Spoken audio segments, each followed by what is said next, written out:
can't really see it. Slide from closer. Yeah. Can you get us there? I can see that. Here we go first. Luke.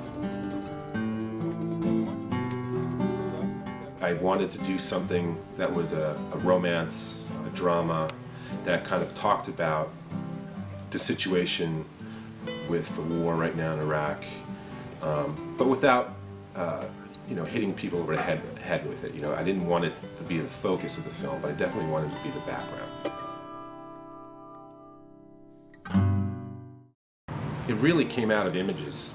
I mean, the initial image that spurred the creative juices flowing was a postcard that I saw, and it's actually a painting by a German expressionist named Caspar David Friedrich, and it's just simple, very simple, like watercolor, I think, or an oil on canvas or something. It's actually a monk, a little dot of a monk on a beach with water in the background, but it looks like it could be a woman, and it's a, you know, it's just a figure. And I just saw that picture, and I just suddenly thought of this woman on a beach, and why is she there?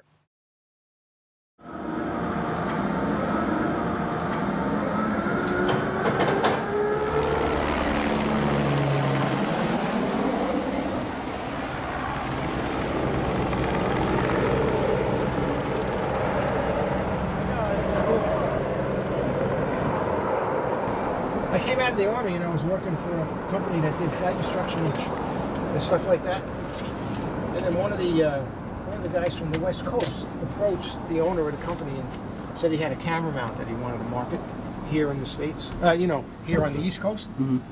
And it was in the middle of the winter and you had to fly with the door off, so none of the other pilots volunteered, so I did. And that's how it got, you know, it's history from there. It started out in the early 70s, like King Kong. It was one of the first movies I worked on, you know. And Clute, I don't know if you remember Clute or Cannonball Run. The original Superman. Wow. In the late 70s. Like in Me, Myself, and Irene, Jim Carrey's son was flying. Yeah. So they actually painted me all black, and I put big fat pads on, and I doubled him flying. Really? Yeah.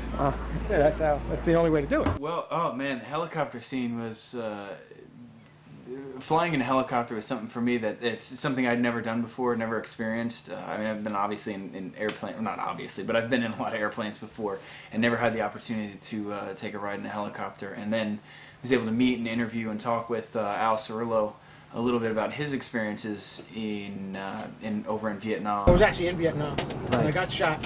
If you look at the license plate on my car, see it's a Purple Heart plate. Okay.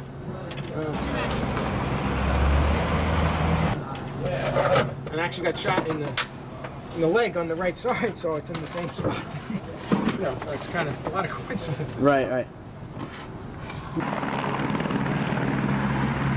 How was the helicopter? It's awesome.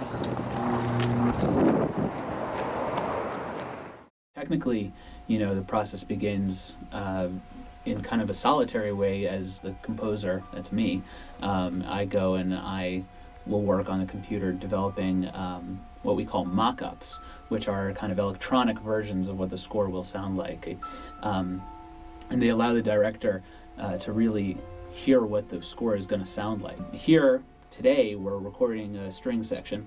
It's kind of a small string section, only 5 players, but we're layering them so that we're beefing up their sound. We have the ability to add one take to the next, and that creates the impression that they're you know, a small string orchestra. But it's going to be very subtle. It's a very subtle change, and you're playing whole notes basically. So The click's gonna change. What's that? The click's gonna change. Click's going to change. Yeah, click will change. And I think that's it. I mean, we have more time signature changes. It ends.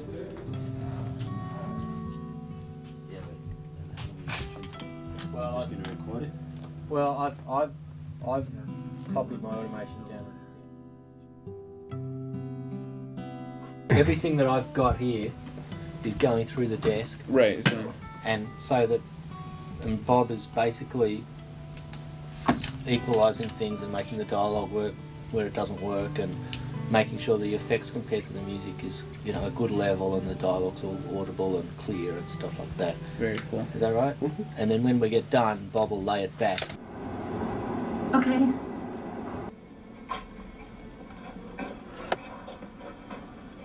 You know, we had people donate so much to us: camera, lighting, grip, friends coming down, just, you know, working for free, doing a few days here and there, and I'm happy about that. And I'm happy that my friends were willing to come down and give their time to do that. And it was a great collaborative experience that way. This is scene 213 Baker, take 1. And they were all wonderful, and the crew in particular. I thought they were really phenomenal, and everyone was such a team. So that was very helpful. They were very supportive, obviously, very supportive of the work that we were trying to do as actors. Claire. I said I'm going with you to the train station.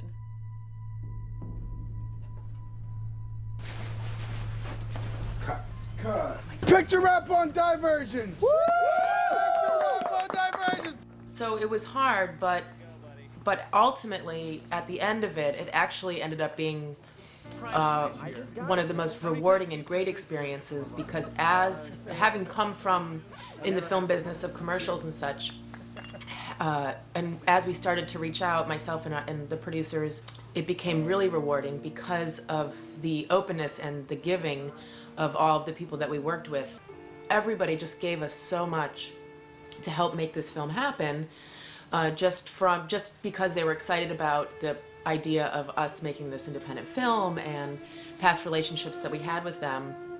And I mean, on a daily basis, I think about how much everybody gave us to make this happen, and to me, that's like the most rewarding thing that I can take out of this right now.